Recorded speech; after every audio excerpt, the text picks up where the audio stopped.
Welcome to another edition of Pants Optional. It's Pop Cult HQ's Zoom interview segment where we talk with comic book creators about their latest projects and get the lowdown, but from the waist up.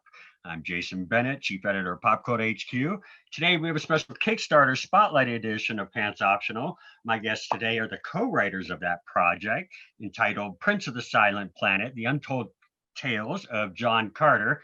It's a new graphic novel adaptation and reimagining of Edgar Rice Burroughs' Princess of Mars, now on Kickstarter through December 27th. So first, he is the writer of the graphic novel Phileas Reed Knows We're Not Alone and the co-writer of Action Lab Dog of Wonder. Please welcome Scott Fogg. Scott, welcome. Thank you for having me. Thank you for having us, I should say. Honestly. Definitely. Well, let's bring in your co-writer here.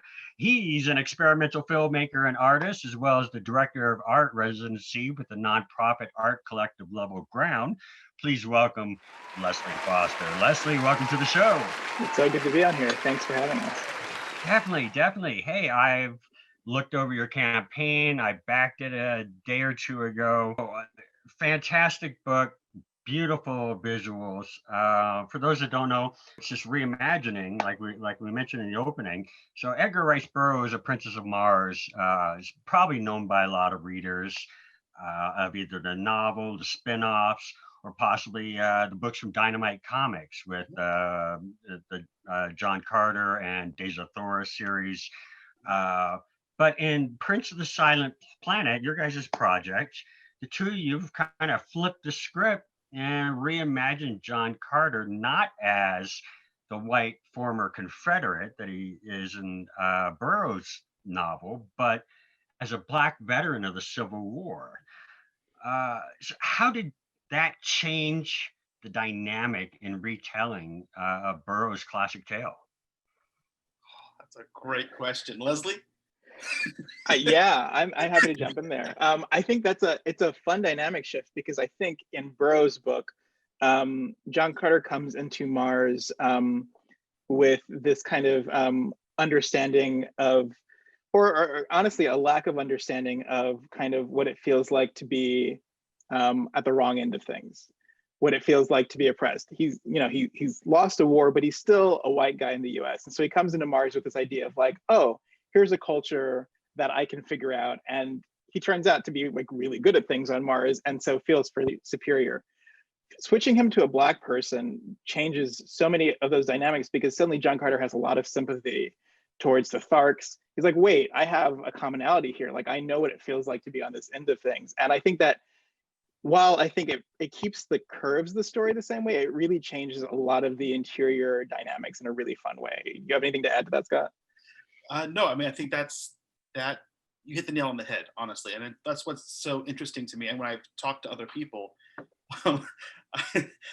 Friday night, I got onto a John Carter fan page on Facebook. And I was like, hey guys, fellow fan of John Carter here, thought you should know about this. And they looked at our campaign and they had a bunch of questions, just like, why would you do this? Why, and what's so interesting to me is that as much as I want to call it a reimagining, it's also a very straightforward adaptation in a lot of respects. It's like, it is the story. Like if you've seen the movie John Carter, or if you've read the book, you're going to recognize the story. The story is that story. But it, as Leslie said, like changing that one little element, that one dynamic, it changes John's relationship to the world. It changes a lot of it, the motivations. Edgar Rice Burroughs wrote a character who I think is just supposed to be a fun-loving, I like action, I like adventure. Here's something I can do now. I'm going to go swing into action now. And you don't get, even though the book is like first-person perspective, you don't get a lot of interior thoughts and rationale. And by kind of approaching it this way, we're able to kind of imbue John with some motives that I think are very relatable and actually I think deepen his relationships to certain characters. And I think it helps the path a little bit. Like Deja Thor is the way she's written in the books. She is a educated, compassionate princess of Helium, but she's also kind of always there to just kind of be rescued by John. And she's kind of there and kind of seems to always a little bit kind of knows best.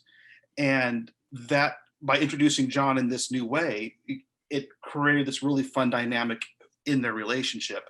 And as Leslie said, the way John relates to the Tharks, and then the way he sees Zidanga and the way he sees Helium, it just shifts ever so slightly that I think in a way that it kind of enriches the story, if I may be so bold. No, definitely, and I get that vibe from the campaign. Granted, there's not a whole lot shown there, but some great character art that was laid out. It sounds like it's a really interesting dynamic you guys have there, and which to change kind of that viewpoint of the story. Leslie, I read that Scott kind of had to coax you out of your usual art practice to team with him on this project. Did it take a lot of arm twisting on his part to join him on this book? A little bit. We talked about the idea, and I think when we first had the conversation, I was like, "Hey, you should go off and write this, and then I can enjoy it. Like, you're the person who does this. This seems great. I will be here when it's done in a year or so." And I think Scott went off and was like working on the outline, and then came back and was like, "You need to write this with me."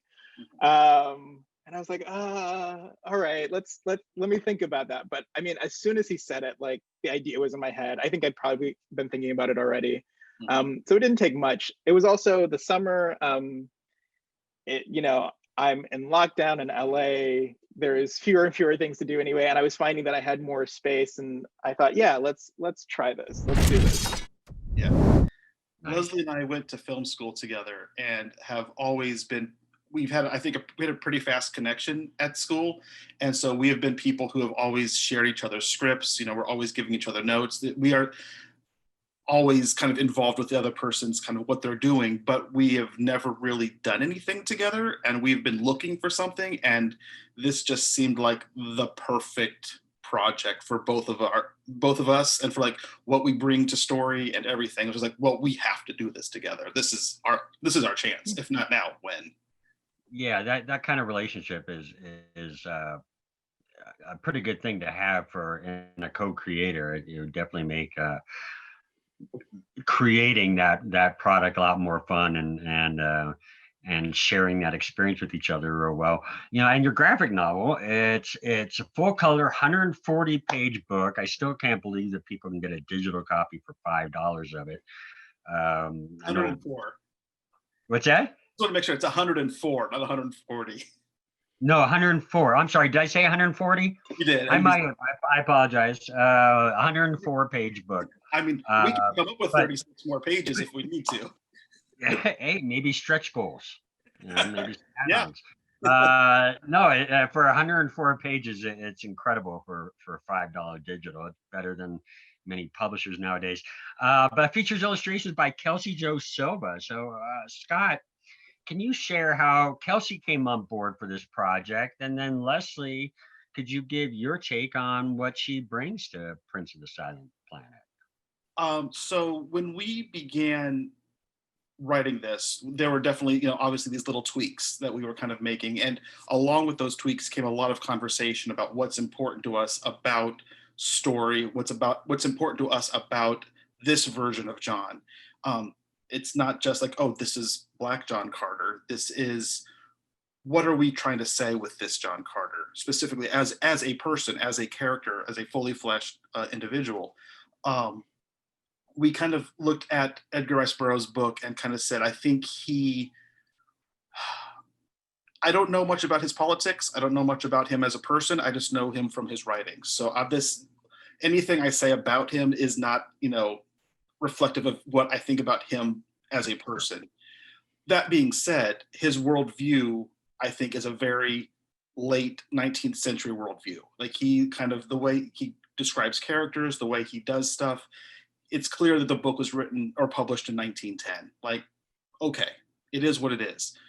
Right. So Leslie and I said, well, we want to do the same thing, honestly. If he looked out the window and said, well, this is my view of the world, this is what I think of those people and that people and this person, we want to also be able to look out our window and go, well, this is the world that we see. And this is the kind of hero we think the 21st century kind of needs. It's still John is still definitely, a person from the 18th century, but if the story and the characters don't reflect the 21st century in some way, it stops kind of being relevant to the audience. And so one of the things that we really wanted to do is we wanted to have our character designs and have our world be set apart a little bit. So if someone's walking through a bookstore, someone's browsing online, and they see our characters, we want our Dejah Thoris to look different than every other Dejah Thoris that has come before us. And like you said in the intro, there's been a lot of Dejah Thorises. There's been, from the book covers to the movies to the comics, she is not a stranger to our world.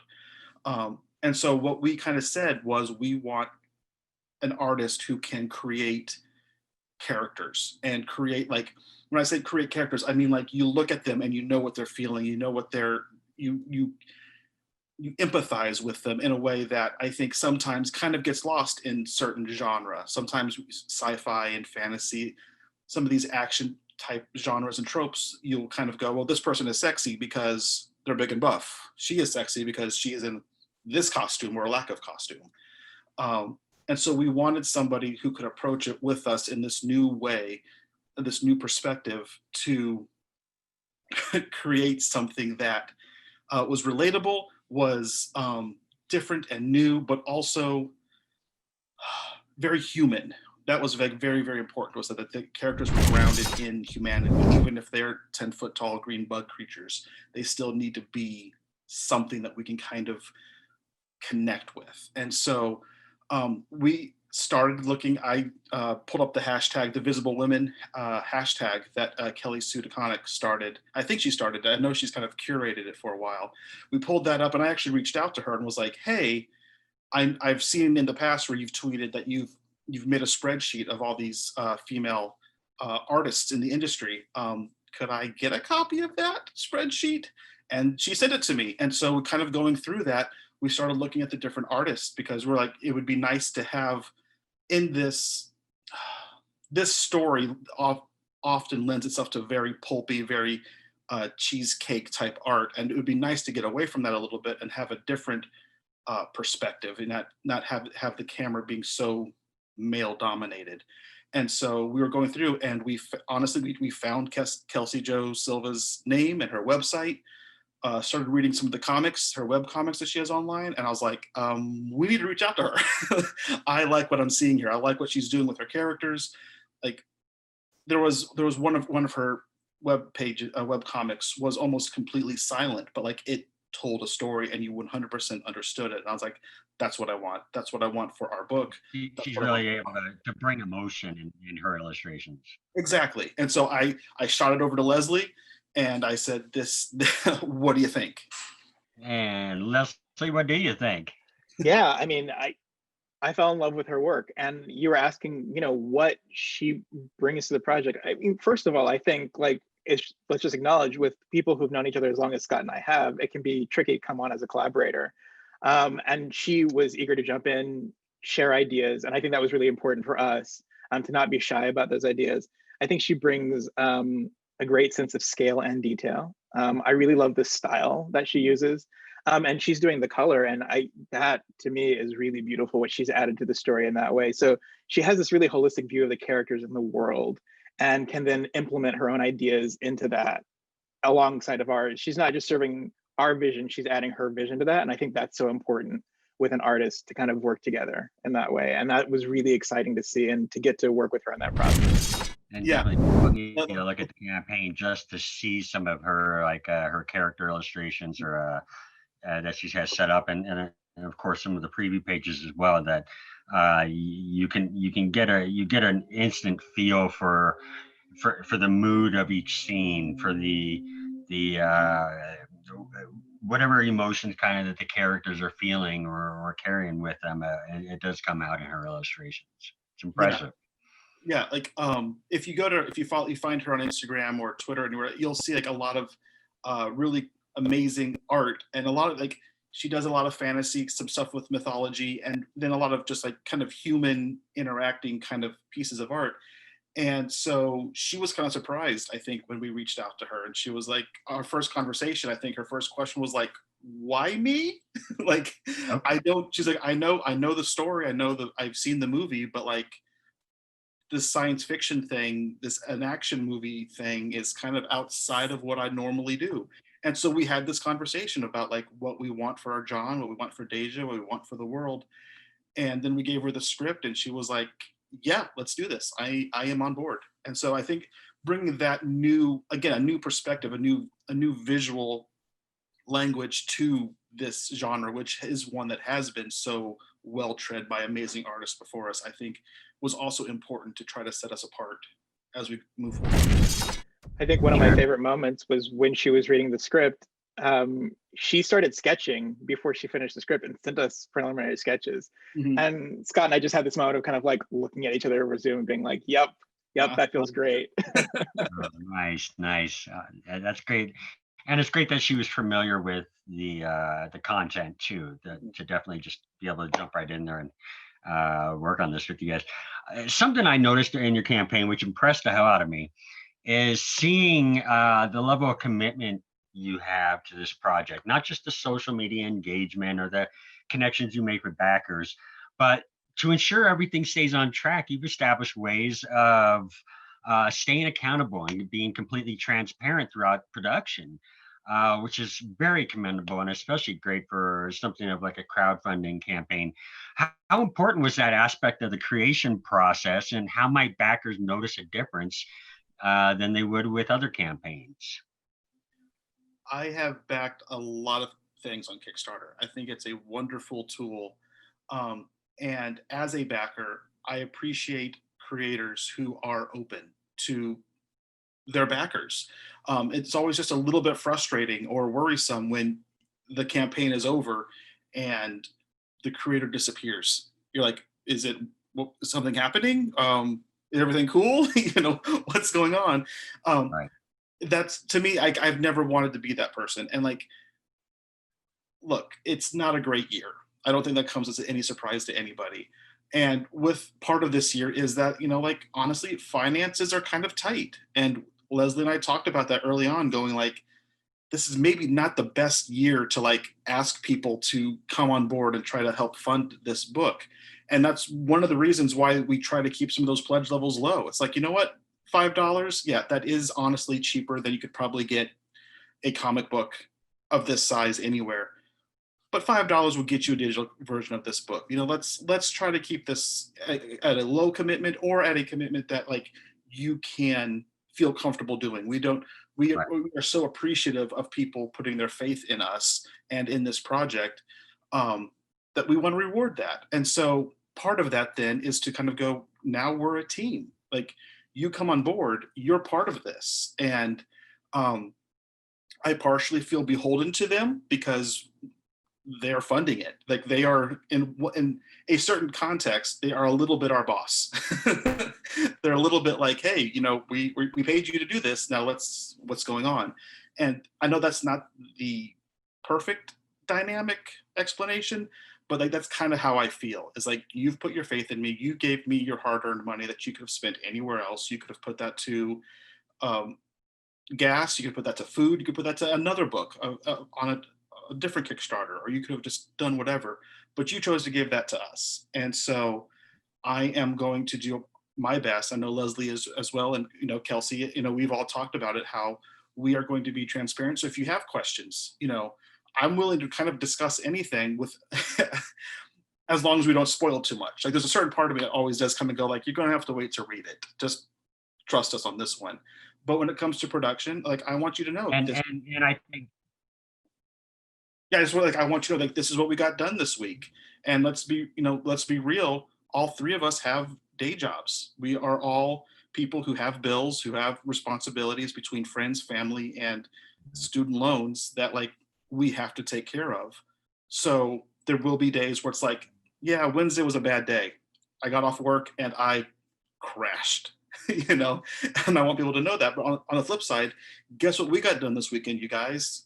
All of this, you know, I think that's really, really important. and definitely Yeah. as a super backer myself, I can tell you that uh, communication is going to be the main thing that's going to make or break, your campaign and the future of anything else for you. If you're not keeping in touch with them, I mean, and you make it sound like it's like a simple concept. Hey, you guys are backing us, so we want to work with you. Not everyone takes that approach though, but it's really commendable what you guys are doing. Yeah, I wanted to jump in there. I mean, like, I've also backed a bunch of projects, and I've run, a few crowdfunding projects, whether it's on Indiegogo or Kickstarter, and like definitely made my own mistakes, like my share of mistakes in the early days. And so, I mean, for me also, it's just like trial and error, and like getting to the point where I felt really good about the campaigns I was running and going, this is the ethic I want to kind of bring back into what I'm doing. And even just like bring a piece of, like, I guess I'm in grad school, so you'll have to forgive me, but like a piece of like my own art theory into this is that, there's the idea of the open work, that the audience is a collaborator with you. And I like that a lot, and like Scott was saying, I definitely feel that that's part of that. You become a backer, you are one of our collaborators in this way. We want to include you in the conversation. Yeah, and I guess kind of tying in with that, I noticed it's mentioned in the campaign that the book's going to be available digitally after the initial printing, and it'll still be available. But the actual print run will be limited, and this may be the only opportunity to snag a physical copy. So aside from the books being ordered through the campaign and say, it gets funded, deal with add-ons and everything with BackerKit. After you go with that print run, what are the chances of people picking up the book after the campaign ends? I mean, would you go with the second printing, or is this pretty much like a Kickstarter exclusive as far as a physical copy goes? Yeah. The conversation and this was one of the lessons that I learned from one of my previous campaigns. When I kickstarted Phileas Reed Knows We're Not Alone, I printed a bunch of books, and I still have them.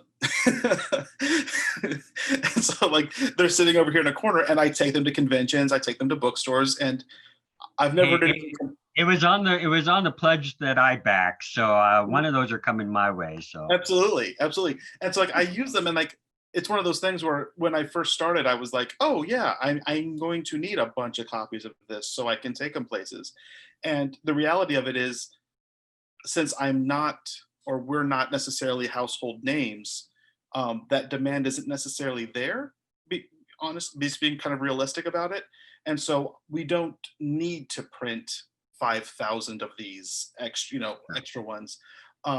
Also, we're doing our best to keep that funding level low. Like we we did everything we could to cut what corners we could to try to make that an attainable goal, and tacking on an additional 500, 1,000 print run would have just raised the price up higher and higher. So to answer your question, my plan is to basically, yes, it'll be available digitally for eternity. Physical copies are going to be a little bit rarer, unless a company swoops in and was like, we'd love to publish this, then we, Leslie, Kelsey, and I will have that conversation, and we'll get it into bookstores everywhere. Absolutely. But my plan is, because I do love comic book conventions. I've had table at Heroes Con for the past like 5 or 6 years, as well as some local conventions. And I've talked to Leslie, about, because he's on the West Coast, I'm on the East Coast, about, if he wants to do the same thing, please do. And Kelsey, likewise. We will probably print small amounts that we can take to conventions on a kind of a print on demand kind of level. So I'll probably have some here in the house. And we'll try to, find a way to make those available to people online if they want to order a physical copy.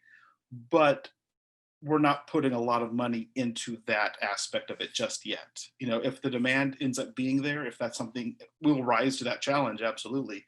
But right now, it's kind of like, let's make this book. If you want a physical copy, if that sounds like something you want, now is the best time. Now is the time I can guarantee you'll get one. Down the road, it may be a matter of like, well, okay, you want a physical copy. It might be a little bit until I print, 100 more. Or enough interest comes in to make it worth making those additional. If Disney goes, this is the way we want to reboot our movie, then yeah, we'll have that conversation. Nice. Let's hope that happens. I noticed we've talked throughout about different rewards for the campaign. Like you're offering digital books and files, physical copies of course, Princes of Silent Planet, as well as some of those extras you have of Phileas Reed around the house. But backers can also pledge to jump into the graphic novel themselves as a Zedangan or a Heliite warrior or soldiers. So, and I saw that one of the pledges are already sold out. I think that was to be in the actual arena or something. But uh, how's that going to be? How's that bringing them in? We before we added this, we had to talk to Kelsey and see if she was willing to kind of, draw people in the book, because it can be tricky, especially people and their portrayals, but she was game. She thought it was a cool idea. And so we thought, let's give a limited amount. So if people pledge that amount, they will send us reference images, and then Kelsey will draw them in as Zedangan Heliite soldiers, or as you said, the one that's already gone, someone in the fighting pits. That's awesome, man. To be a part of consider yourself part of that universe, man. That's awesome. Hey, before we wrap up, this is the time in the segment we let you pitch your project to attract new backers, tell them what you can expect, what they can expect from your new world you're creating, and the overall campaign. So, Scott Fogg, Leslie Foster, pitch your project. The John Carter books are over a century old at this point. The first book came out in 1910 and really served as the foundation of the next 100 years of science fiction and comic books.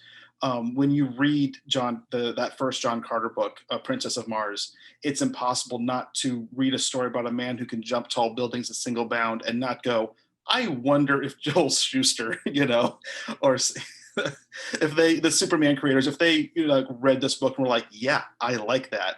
When he's flying around on a little speeder bike and doing things, you're like, did George Lucas, you can't not see it. It is this Star Wars came right out of Barsoom. So did Superman and 1,000 other things. Dune. You just kind of go down the list and you can just see how much science fiction came from this. And so it is a sandbox I have always wanted to play in. And so this is kind of our opportunity in one regard to have fun with some of these toys that are not ours. We are adapting something. That being said, it's also a chance for us to kind of give back and kind of go, thank you for giving us these wonderful things to play with. Here's what we would love to do with them and would love to see what they would do in this new kind of capacity. I think it's a relevant story. It's a great story to be told over and over again. And it's a big swashbuckling adventure story. It's we talk about a lot of the social ramifications of the characters and the things that we've done with them, but it's also just a big rip roaring adventure that is so fun. It's as Leslie had kind of pitched it to me. It's literally the kind of book I want to read. It's the movie I want to see, and I think we are not alone in that. I think this is something that a lot of people will really enjoy. Yeah, to jump onto what Scott said, first of all, it's fun. It was fun to write. I think people are going to have a blast reading it. So if you want kind of a little escape in your week or weekend, this is the book for it. If you've been wanting to jump into this universe and haven't had a chance to, I think this book is a great introduction. I think if you love this universe, you get to spend more time with these characters. I think we've created these characters or reimagined them in ways that honor those original characters too. You get to spend more time with the people and in the places that you loved. And I'm really excited to share that with people. And I think in a broader sense, it's a hopeful book.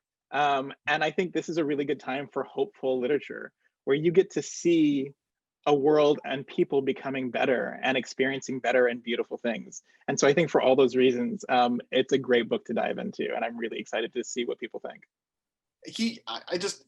That cannot be overstated, is how hopeful and wonderful of an escape this book is.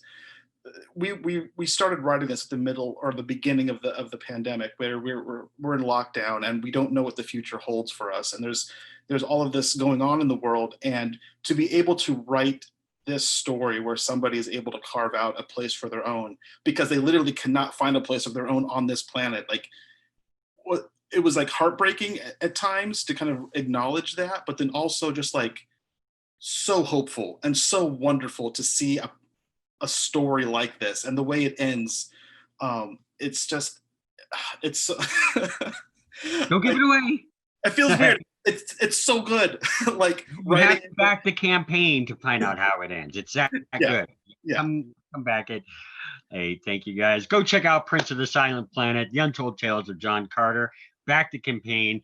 You can back it now through Sunday, December 27th. You can go to bit.ly/Prince of the Silent Planet. It'll take you straight there to the Kickstarter. Scott, Leslie, thank you so much for your time. And I can't wait for this to get funded and come to life. Man, it sounds like a fantastic project. You guys are doing. Thank you. Thank you so much. This was a pleasure.